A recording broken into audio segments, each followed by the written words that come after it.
You're listening to Balancing Point. I'm Trevor Filseth. This is my colleague, Dr. Armand Mamoudian. Vladimir Lenin allegedly once said that there are decades where nothing happens and there are weeks where decades happen. I think it's fair to say that the past 3 weeks in Syria have fit that description. On November 27th, after 4 years of relative quiet, the Islamist rebel group Hayat Tahrir al-Sham launched a lightning offensive in northern Syria, capturing the city of Aleppo in less than a week. That surprise victory led HTS to expand their attack, and it also prompted an uprising in the south. By November 8th, Damascus had fallen, and Syrian dictator Bashar al-Assad escaped to Moscow. From start to finish, the war lasted 11 days, and at the end of it, a regime that had ruled Syria for more than 50 years vanished into the wind. So it's not at all clear what happens next. The leader of HTS, Abu Muhammad al-Jawlani, is a bit of an enigma. He was once a member of al-Qaeda, but he's distanced himself from that group and spoken about the need for institutions and popular legitimacy. At the same time, he's never really renounced his past, and he's been conspicuously quiet about what his future plans for Syria are. And it's unclear what other groups in Syria hold power today and to what extent they'll cooperate with his vision.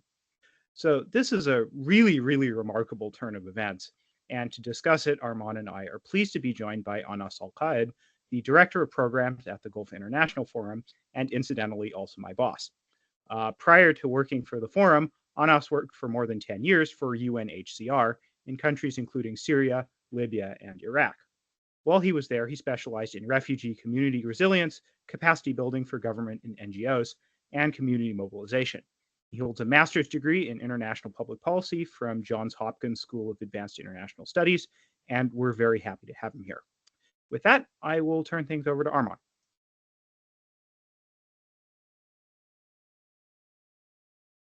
Armand, you're muted.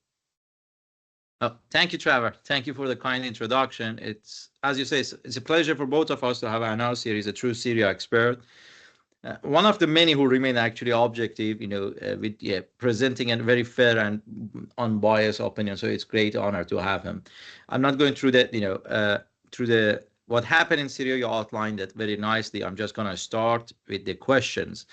And the first question that, Trevor and I, Anas, we were kind of thinking about it, is the question that everybody shares that sentiment with us.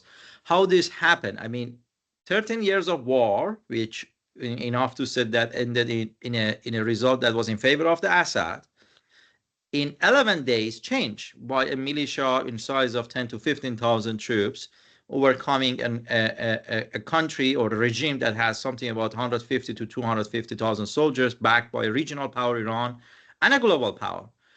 I want to ask a couple of questions. I mean, I want you to answer this question from a couple of angles. First of all, a personal angle, that did you expect that? Was it coming? And second of all, I want to kind of touch the technical approach, the military and political aspect of it. What was the shortcoming that, fueled or triggered such a rapid and unexpected collapse of Assad's regime? Military speaking, how was the state of the Syrian Arab army, if any existed? And what was the political actual dynamic that kind of pursued the elites, the intelligentsia of the regime to just this time not back Assad? What happened? And we would love to hear it from you. Thank you. Thank you for having me. This is, let me first start by saying this is emotional time for every Syrian. So I'm gonna carry my Syria expert hat and Syrian person hat. So I'll do my best not to be very emotional in my remarks or in my analysis or the way I view the things. But as I was telling you before, the emotions are mixed because everyone knows Syria as a place that rich of history. But now history is in the making in Syria. This is probably our second independence after the independence from France in '46. This is our second independence. Emotions are overwhelming and taking probably the Syrians into different places. All of these places are positive. All of these places are productive for the future of Syria. So bear with me if you find me a little bit optimistic and see things in a very positive way today. To answer your question, there are many thoughts about it. From the beginning, since Assad controlled Aleppo and Eastern Ghouta and Homs, by controlling Eastern Ghouta, he secured Damascus. By controlling Aleppo, he secured the north. And by controlling Homs and the countryside of Homs and Hama, he controlled or secured the road, the highway that connects the south with the coast, with the north. And he secured what he called the useful Syria al-Mufide.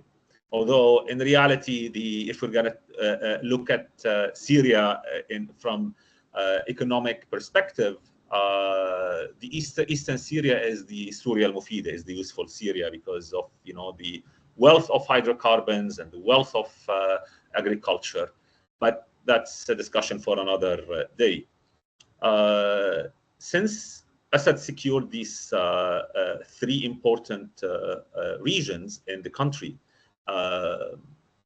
everyone thought that he won the war.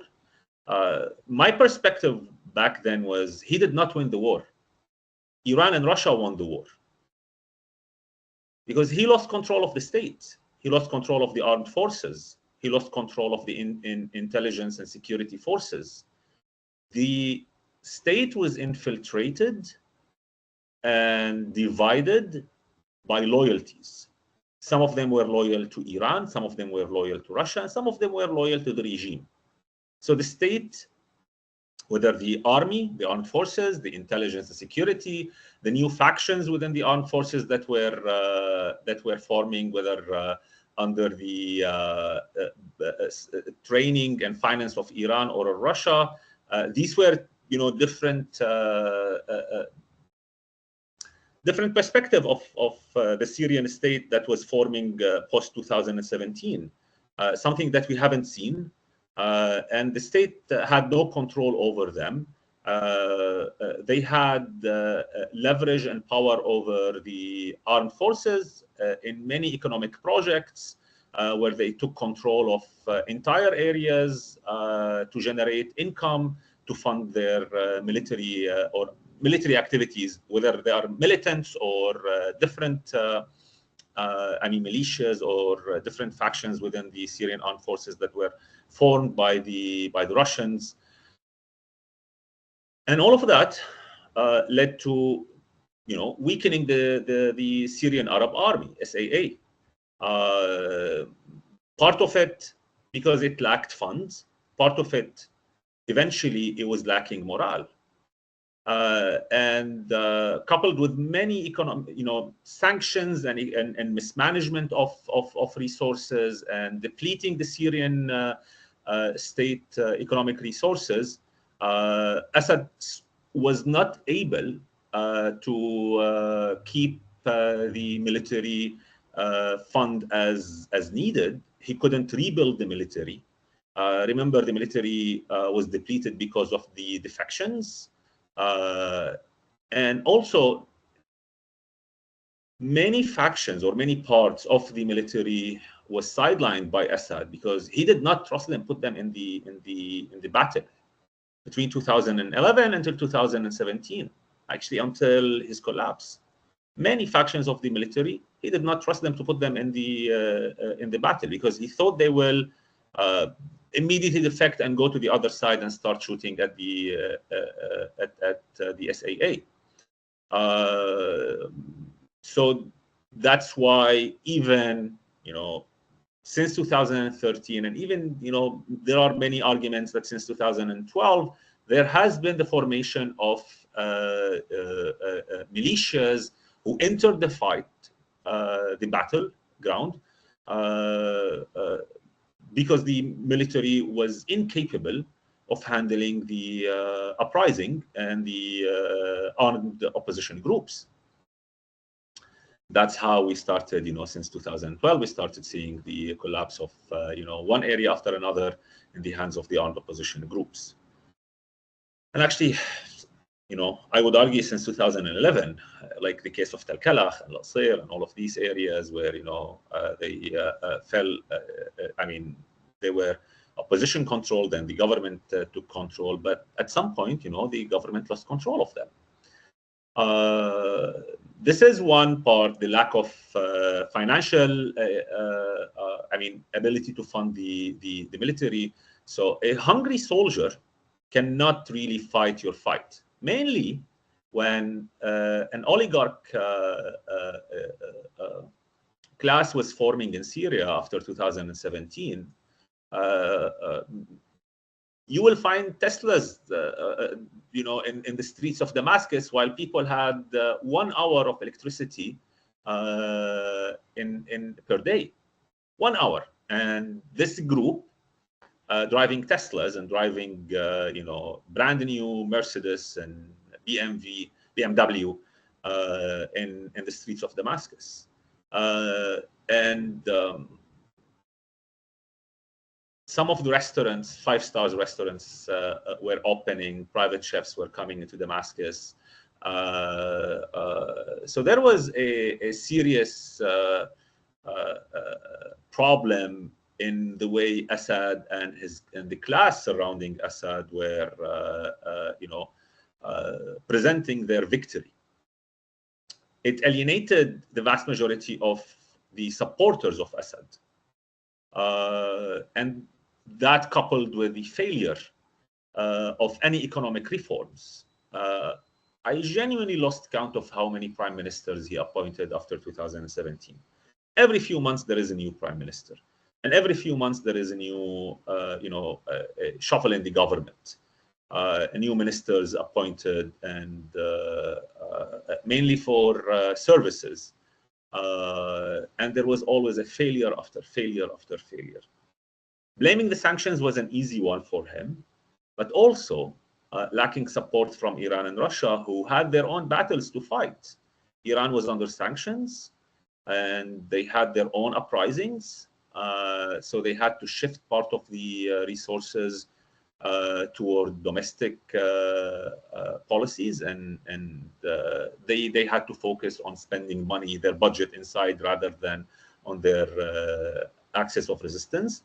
And Russia was sinking in the Ukrainian, the swamp that they created, where they had to spend billions and billions of dollars to fight a war that they thought they can win in a few weeks. And we're getting into the 3rd anniversary of the Ukraine war, and they haven't, closed this chapter yet the way they want. Resources were depleted by both partners, and no one was willing to help Assad at the current situation of the country. Even when Arabs went in, some of the GCC states and other Arab countries who gave him political, how do you call it, endorsement. Yeah. Okay. But like Egypt or Algeria, but they were, they did not have the financial capabilities to, or Jordan even, financial capabilities to help him. They gave him, every single Arab country, they presented to Assad several conditions, and he failed. You can go through these conditions later on if you want. And he failed. Actually, he didn't fail. He refused to meet. He didn't even try. All of these conditions led to the collapse. To make it brief and to conclude in this, in my opinion, the military refused to fight. The Assad military refused to fight. Russia refused to fight the fight on the ground. Russia always provided Assad with the Air Force. Iran provided Assad with the ground forces. These ground forces were decapitated by Israel, whether through decapitation of Hezbollah or other militias or leadership in Syria. So they were the Syrian military refused to fight this fight, and that's why the Russians abandoned Assad, because they can't win a war from sky while there are no ground forces fighting it on the ground. Before going into Trevor, I just have a quick follow-up question. So I understand the rule of, corruption, lack of resources, let's say that lousy allies. You mentioned something that kind of triggered me. You mentioned that he kept changing the prime minister. And prior to that, you also mentioned that he really kind of deassociated Syrian military from a great chunk of his high command. So because he was afraid. So is it safe to argue that Assad's decade of coup-proofing, that's what he was basically trying to do, kind of led to his own demise? Is it safe to what? I'm sorry, your voice broke. Is it safe to say that Assad's 1 decade of coup-proofing, because he said that he kept removing the military commanders, kind of led to his own demise? Absolutely. His own policies led to his own demise. His own policies led to his own demise. I think there is no dictator who was given opportunity to save himself like Assad. There is no dictator. If you want, I can start counting them. 2011, 2012 by the Arab League, so many initiatives were presented to him to present reforms, not to move, not to step aside, to present reforms to calm down the uprising. The uprising, the first weeks of the uprising, and I can actually, I think the first 2 or 3 months, people were chanting freedom, not the collapse, the collapse of the regime. They were chanting freedom. So they wanted Assad to do something to give them. And that's why the Arabs stepped in, then the Iranians stepped in, then the Russians stepped in and saved him. And this is a second chance opportunity after 2016 and 17, when he regained control of the useful Syria, as he called it. The Russians were pushing him to implement 2254, the UN Security Council resolution. And they wanted some sort of a political solution to bring back to the country part of the opposition, lift the Western sanctions on Syria, and legitimize Assad. And they reached this conclusion since 2018 with some of the Arab countries. It wasn't announced, but they were pushing. It later it was announced in 2019 and 2020. But Assad continued to refuse. He did not even start the discussion on a new constitution. He did not implement any political reform. He did not, the simplest thing was to release some of the political prisoners. On my count, less than 600 they were released between 2000, less than 600, and he had over 125,000 imprisoned. So his own foolishness, if I may say this, led to his own demise. I want to take a step back here. We're going to discuss the role of Russia and Iran, I think, at greater length. But it did seem to me that he had a domestic base of power as well, at least during sort of the first phase of the war. And forgive me if I have sort of a child's level understanding of this, but my impression was that when the uprising started, the first thing he did was he released all the Islamists from jail, let them form sort of Sunni jihadist groups, and then turned to the country's various minorities, the Alawites, the Christians, the Druze, and so on, and said, well, you may not like me, but these people are trying to kill you, so you have to support me. And that sort of helped to stabilize his rule during sort of the active phases of the fighting. And so the question that gets in my mind is the situation in 2015 is not all that different from today, in the sense that the main opposition group to Assad is an Islamist group that, again, we're not quite sure what the status of minorities will be under their rule. And so one would imagine that these groups would continue to support Assad, and yet that doesn't seem to have been the case. So is that just a function of HTS making public pronouncements that they're going to be more tolerant, or is it a function of, well, these groups saw the last 8 or so years of rule under Assad and are just tired with it and are willing to risk sort of anything else coming next. These Islamists are one way of Assad's playbook: create a problem and pose yourself as the only solution to the problem. That is, the category is one way as well, by the way, if you think of it. And he used the Islamists in so many. He used them in Lebanon, Jund al-Sham. He used them in Iraq, also the 2003 when the Syrian borders were open. The Damascus airport was open to anyone. So one of the Ba'ath, to explain the situation, one of the Ba'ath policies was any Arab national can enter Syria without a visa. And many of the other Islamic Muslim countries, they did not require a visa to enter Syria. So that means you don't apply to a visa, then you can enter the country without a background security check like most of the countries. That's why you apply for a visa, for some sort of background security check. And they board the plane and they come to Damascus, and from Damascus they go straight to the Iraqi borders in buses mobilized by the Syrian intelligence. Oh, you mean during the Iraq war? After 2003. So that was a problem that Assad created, and then he posed himself as the solution to this.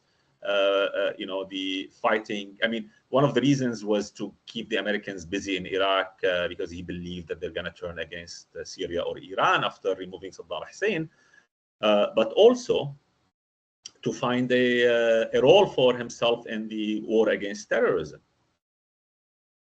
And the releasing Islamists in the summer, in July, I think 2011, July or August 2011, was also another way of creating a problem and presenting himself as the solution to the problem. He released the Islamists from the prisons, and trust me, he had a lot. He had a lot. Anyone who was coming back from Iraq was arrested. And the Syrian or the former Syrian intelligence apparatus was a specialist in capturing political Islam groups from different, whether Muslim Brotherhood and to al-Qaeda and different factions. So yes, that is one example of how he exacerbated the problem. But in the sense that his support base during his first the first period of war was no longer willing to support him in the second, just as a result of continued corruption and that sort of thing. Yes, and because everyone was so before the war, and by 2011, that's an argument I think some people will disagree with me. It wasn't. So 2011, it wasn't a hungry people revolution. It was a freedom revolution. I lived. I was born and raised in Damascus, but I can claim that I've been to every corner of Syria, the 14 governorates, every corner I lived. I hiked, I camped, I spent weeks and days there in every single governorate, and I honestly did not find poverty in Syria. I found people who, severe poverty. I found people who, had problem with managing their resources. But there was no severe poverty like other areas, other countries in the Arab world or in the Middle East. The revolution in Syria was a revolution of freedom, of a political fight over political aspirations. And what happened a couple of weeks ago, it was because people were hungry. Assad depleted the country's economic resources.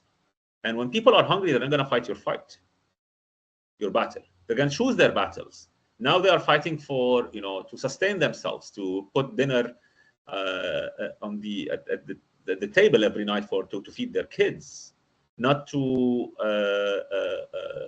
survive the whatever fear this regime has placed in their minds for decades. And this became more and more true.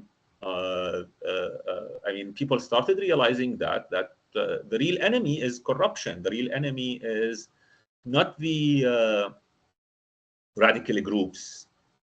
Also, pictures from Idlib, how Idlib was thriving, although had zero resources. It was only because of good management of resources. Electricity was nearly 24 hours, while not a single regime-controlled area had more than 5 hours of electricity a day. They had a fuel. You had no fuel in any of the regime-controlled, although the two main backers of the government, Russia and Iran, they are some of the richest in hydrocarbon, among the top 5 producers in the world. And we can't count on and on and on. From my communication with people throughout the last, I've never lost communication with people nearly every day in Syria.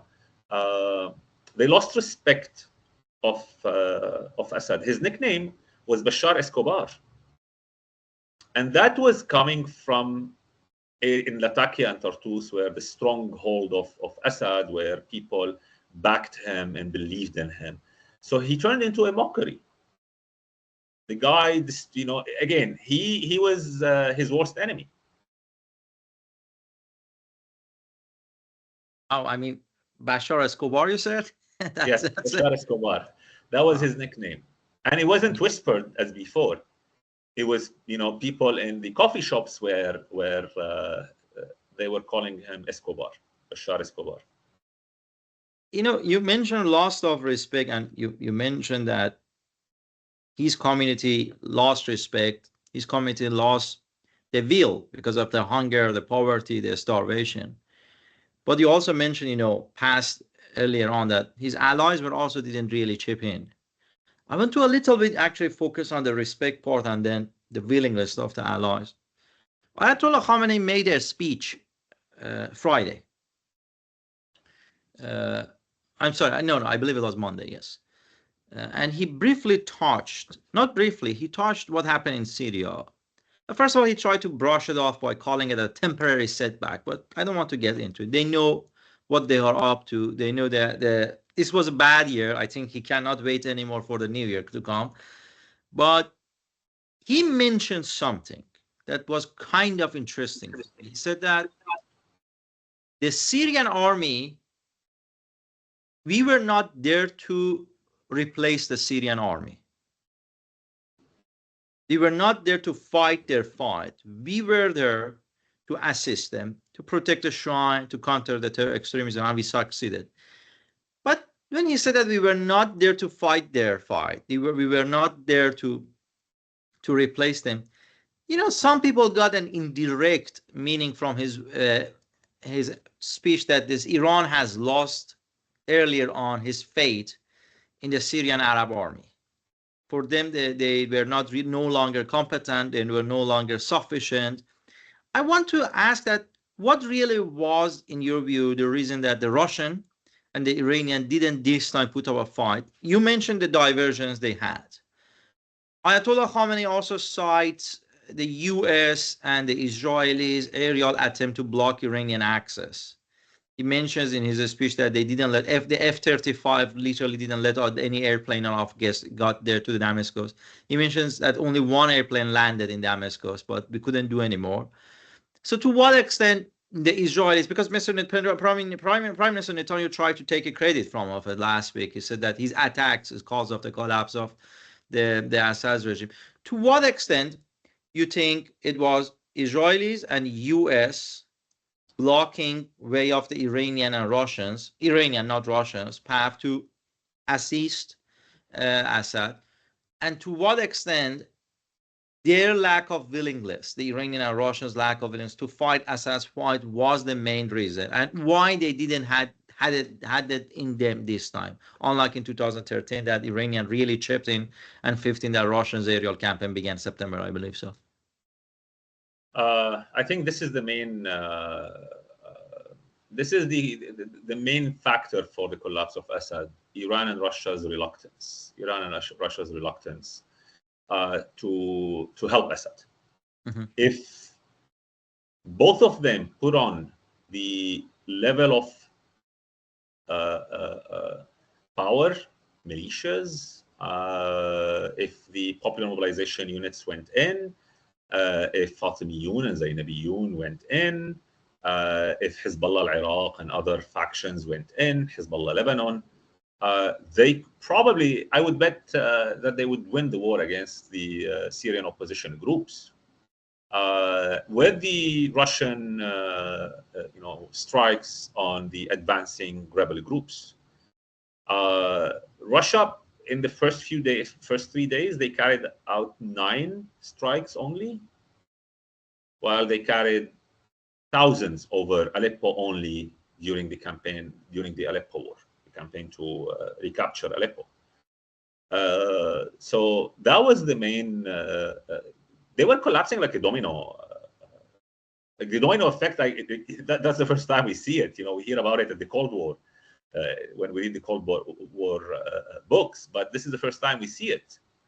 A town after town, a city after city, and the pictures of the militias and the SAA, how they were just abandoning their arms, just stripping their military clothes and putting on any civilian clothes and running. Remember, around 1,000 to 2,000 soldiers, they left their positions in Deir ez-Zor and crossed to Iraq. And I think they went to al-Qaim. And from there, they flew them back to Damascus.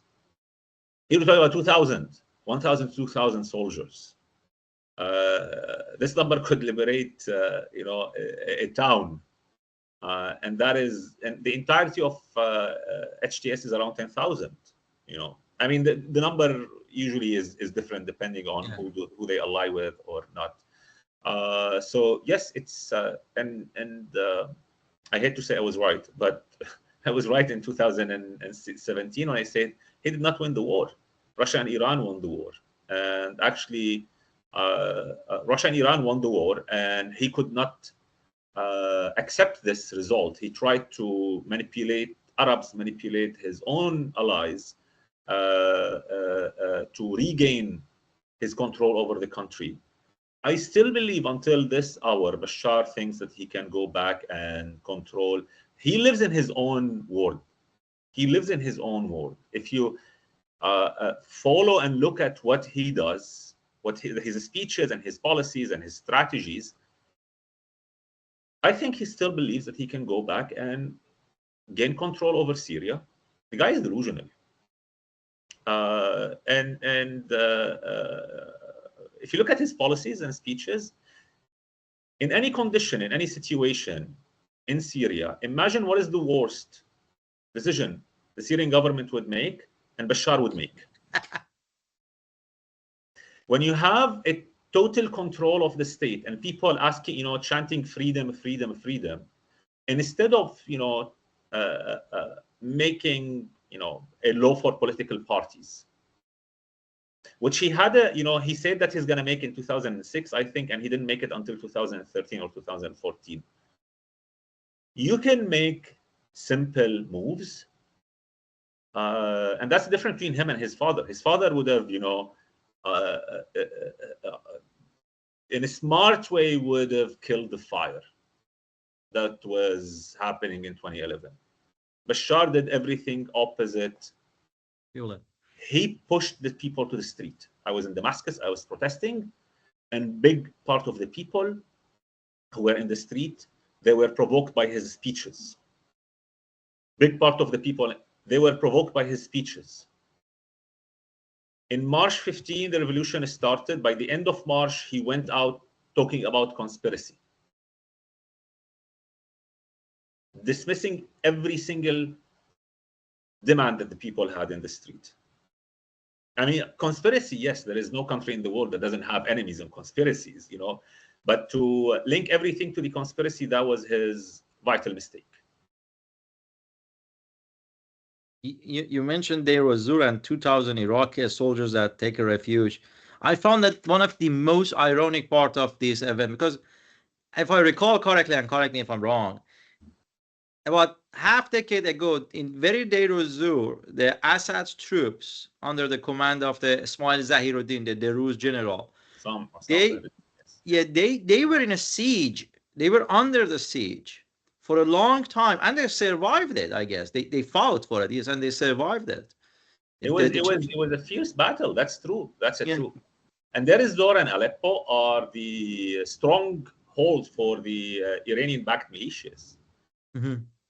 Aleppo, because for the economic, for the political representation, and Deir ez-Zor because it's the crossing point between Iraq and Syria, and eventually it would take you to Homs, to Qusayr. The road to secure the weapons movement for Hezbollah between Iraq and Lebanon through Syria.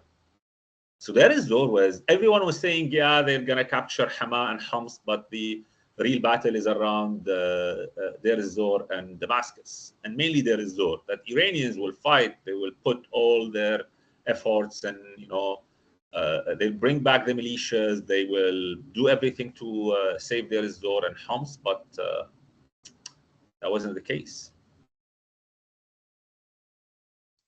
I want to change gears here, with Armand's permission, of course. So ordinarily, periodically, governments are overthrown these days. I mean, there was just a whole wave of coups or revolutions across Africa.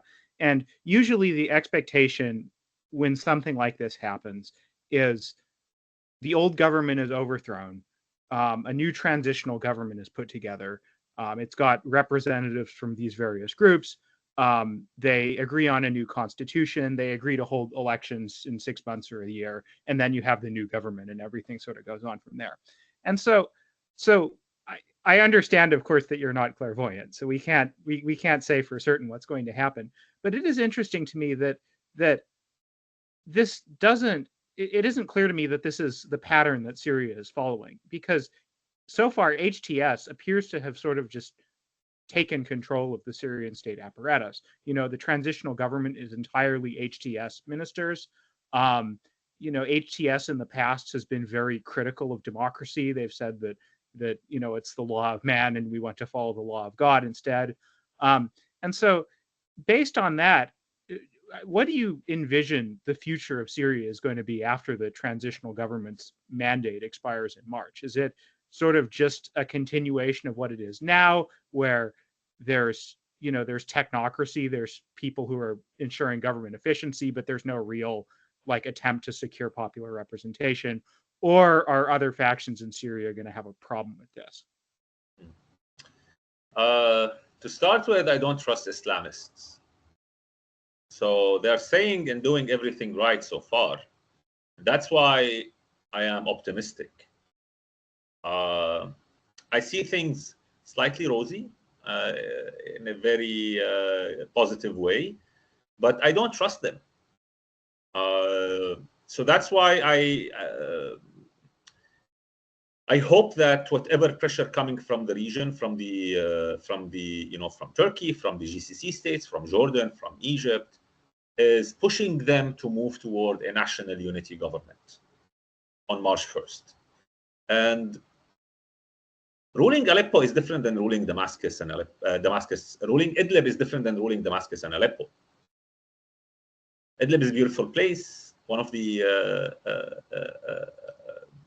loveliest parts of the country, amazing mountains, best olive oil you can find in the world, But it's different. It's not Damascus, it's not Aleppo. Damascus is a trade hub, and Aleppo is industrial and trade hub. And the size of both in land and population is different. That's why I hope HTS realized that. Maybe they were able to make Idlib great again. But in reality, that is a different, running a city that has countries who have been there for 2,000 years, and they are entitled to the decision making of the country, even under Assad, by the way. Many, until the last few years, of course, many Damascene or Aleppan families, they had a say in the decision making related to trade, and they had say and interests, of course. So that's something they don't necessarily they are not necessarily comfortable with an Islamist government. What we see right now, I think they were surprised by the fact that they captured the country within 8-9 days. That is a surprise.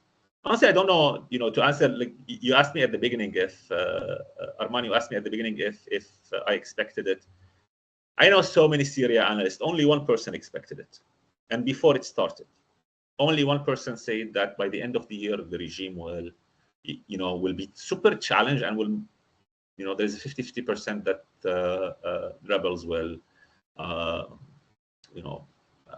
and everyone was like, we're making fun of her. We're like, come on, this is like not gonna happen. We're not gonna go through the same narrative that the regime will collapse, because that's just not the reality. The Arabs don't. The Arabs are comfortable, and he's backed by Russia and Iran. So that's what they have. HTS. This is what the HTS have. The future is, so far. I mean, no one can predict anything about the future, to be honest. And I still insist on approaching them just like we approach any other political Islam movement or Islamist movement. And anyone is in power is not going to give up the power easily. It's going they will most likely share the power, but let's see if the Syrian coalition, opposition coalition, will move. And other remember, there are many other opposition movements who continue to disagree despite everything. The factionalism within the Syrian opposition groups is our weakest point, and this is probably the real risk for the country's future. But so far, again, I insist on being optimistic. So far, we haven't seen anything other than positive statements and actions and moves.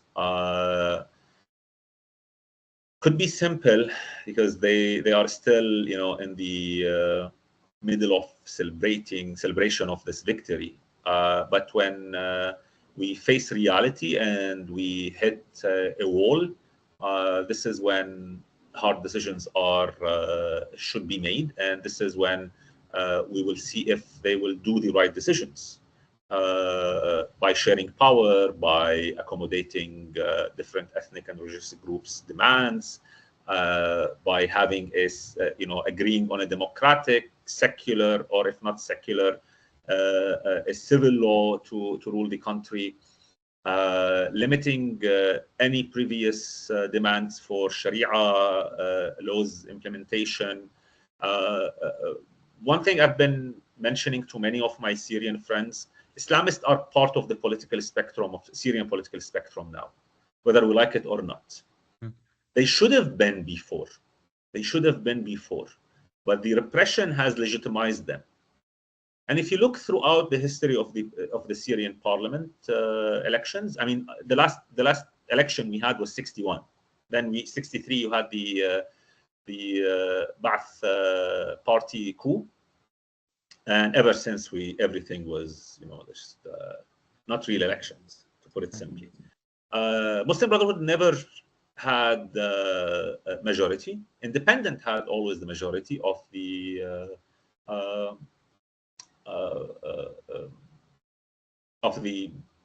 parliament. I think last 61, Muslim Brotherhood had what, if I'm not mistaken, 18. The Ba'ath Party had 20. Independent had 81.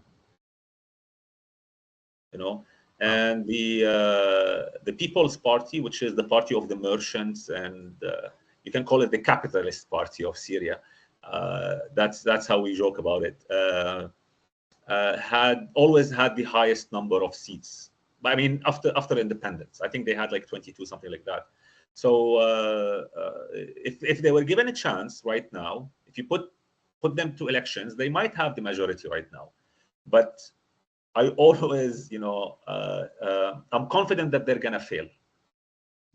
I always rely on their, mismanagement of governance. We've seen it, what they did in, we have a history of Iraq, how political Islam failed, Egypt, Jordan, and it's not a different story in Syria. It's the same. They're going to continue to fail. If they really, and that's what the meeting today between the GCC states, Egypt, Jordan, EU, Turkey, Iraq. There was the meeting in Aqaba today. They were insisting on, a national unity government starting in March. Eventually, they will have to form it. And eventually, also, that's what I keep. We have a new realization, and people, last time people really voted in '61. So the vast majority of people never voted. Of Syrians never voted. The vast majority, like in a true elections. Last time I was in Damascus, it was the referendum for Bashar's elections. And the, if you walk in the street and you would have the, the ink, what do you call it? Help me, Trevor. The ballot ink, like you mark your exactly, finger. You mark your thumb, exactly.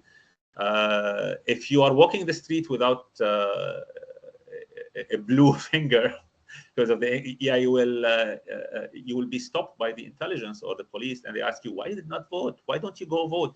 It's it's an indirect threat, like go vote, Habibi.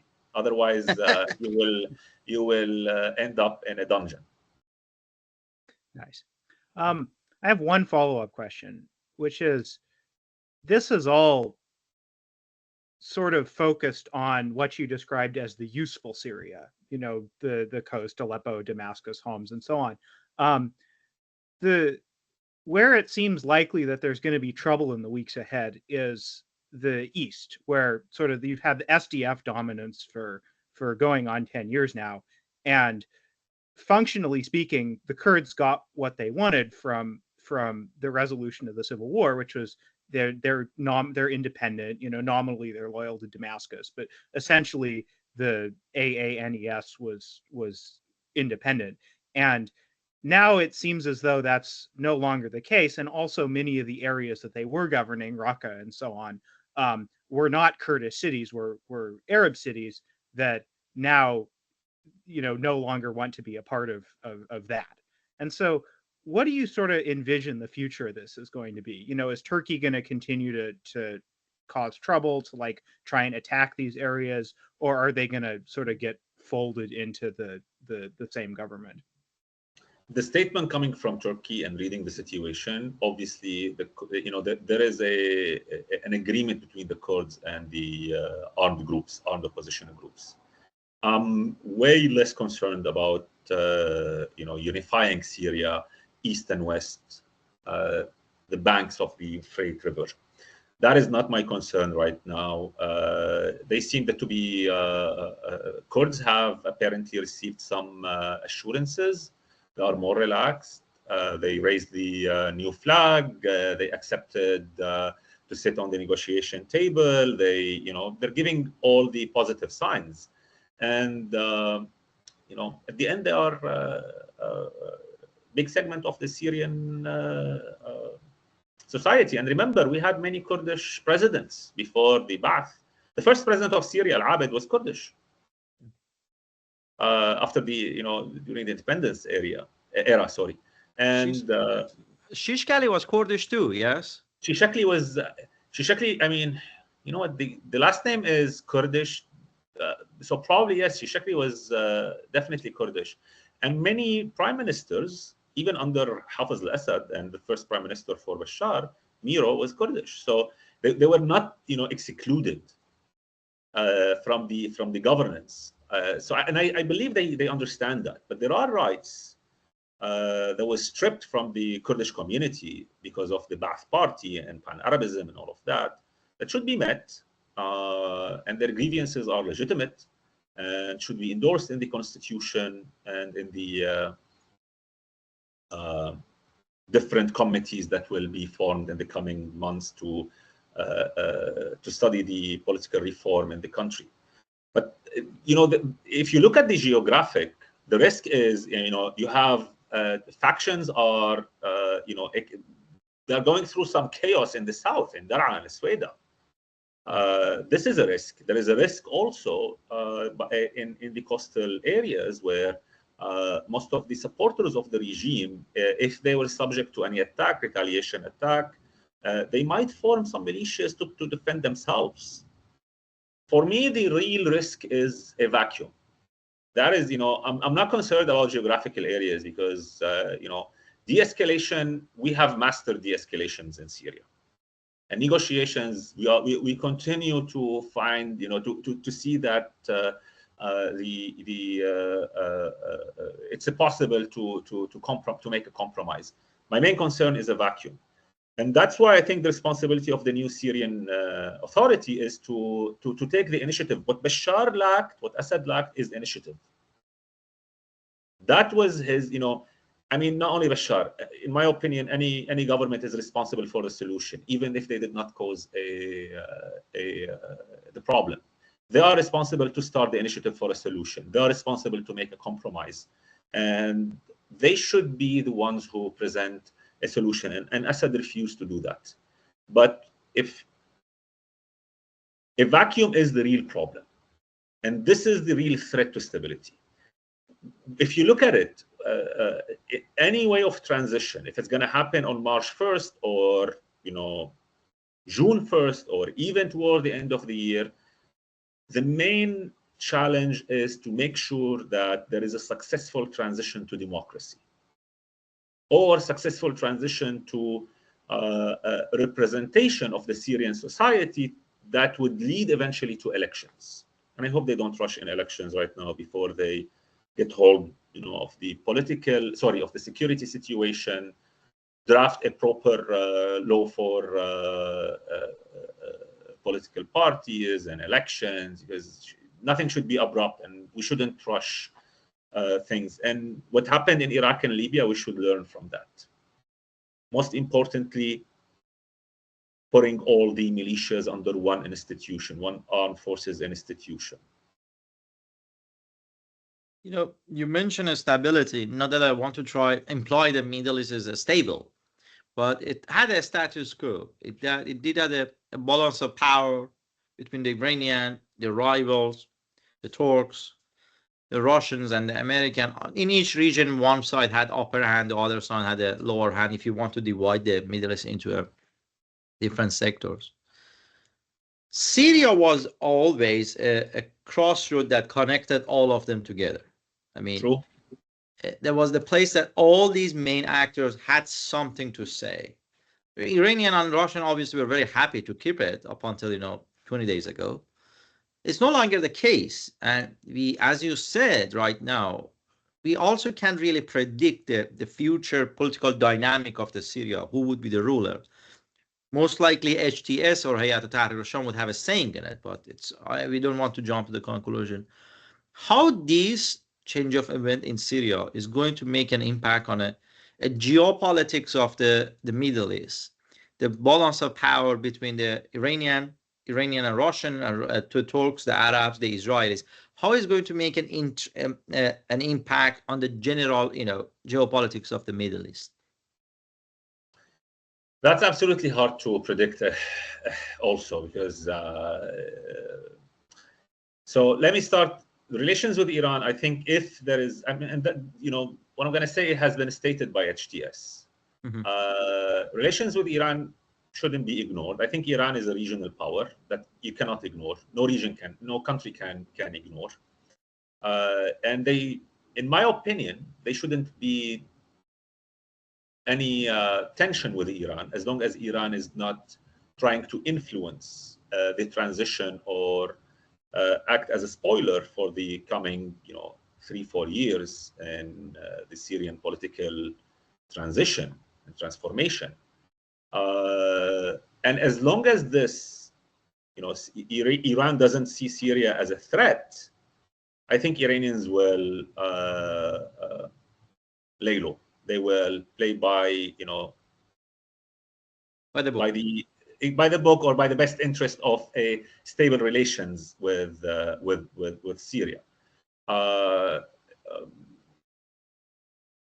With Russia, I think also they sent all the right signs to Russia to give them comfort about their naval base in Tartus and the air base in Hmeimim in Latakia. And I think that's a smart way. At the end, we cannot disregard Russia, and that is a superpower that we cannot fight and we cannot stand against. And it's better to be on the side or neutral, on our side, on Syria's side, the new authorities' side, or neutral rather than against us. And as long as this, and all the regional powers, whether Israel, Iran, any of the GCC states, Iraq, Turkey, all of them are on good terms with Russia. The only power that is not on good terms with Russia is America. And America is until now reluctant to have a major role in Syria, in Syria's future. They are outsourcing it to other regional powers or partners and allies of Washington. So I think this will also keep Moscow more comfortable. I don't find any reason to have better relations with any of the other nations in the region. Turkey is absolutely one of the, if not the most influential, will be one of the top influential parties in the future of Syria. People are talking about, right now, at this time, people try to draw lessons and comparisons from history. Some people were calling Ahmed al-Shara or Jolani as Khomeini, the new, when Khomeini came back and started regaining charisma and popularity. I think that's a wrong comparison. Khomeini, he had popularity and charisma before he returned to Iran, and the only difference is that he took over. He hijacked the revolution against the Shah. There are different comparisons from the history. There is one I was thinking 10 minutes ago, slipped my mind right now, but we'll hear a lot about Erdogan. Erdogan is one example. They're calling Jolani is the new Erdogan, and HTS is the new Erdogan's party, APK, or Justice and Development, I believe so. Justice and Development, yes, the Justice and Development party. I think that's also a real stretch, because Erdogan, before he became prime minister, he was the mayor of Istanbul, and he had a very serious political career and popularity. Jolani is not that influential, is not that popular, and he is still challenged in the south of the country, in the east of the country, and west on the coastal side. He doesn't have that popularity. What we see in social media is a serious exaggeration.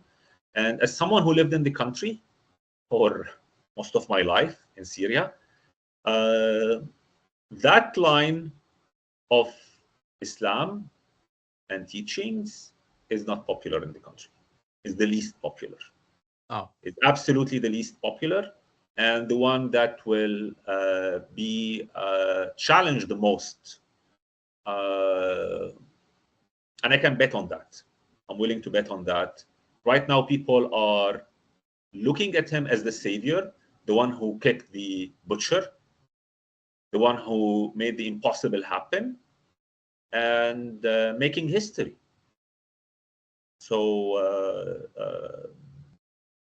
we should wait a couple of months and see how people will view Jolani. Even if he continues to do all the right things, in order to continue to gain popularity, he should look less fundamental. Yeah. And he's doing it. His beard is, he keeps trimming his beard every week. So, like today he I'm just realizing that I'm wearing just like what Jolani was wearing yesterday, a vest and shirt. That is not a mullah looking, or that is not a radical person looking. I know this is a superficial way of defining it, but reality is the guy is learning that ruling Aleppo is different than ruling Damascus. Sorry, ruling Idlib is different than ruling Aleppo and Damascus and Homs, and the coastal side and diversity there. The videos are very promising, very comforting. There is lots of disinformation happening, and that is important to keep in mind. I have one follow-up question, but the Jolani signaling was very fascinating. The way that he signals, I think as of 3 days ago, he also dressed as a civilian, like you. I don't know, maybe he's taking your brand or you are taking him. I don't want to get yeah, but he's a good-looking man, and in general, not that it matters. But one actor is missing, and I want to ask the follow-up question on that. Is the issue of Israel, which expanding its presence in south of the Syria. It seems has dismantled a great portion of the Syrian army, both aerial and naval. How do you see it in future? I mean, Jolani said he doesn't want a war. He said that the country is tired, if I want to quote from him. Well, do you see there would be a negotiation over not the Golan Heights, because I think Israelis are really set on the Golan Heights, but in the new man zone that Israelis has accelerating or expanding in the Syria, what would happen? It would be a politically resolution and militarily. How do you see the prospect of the relations?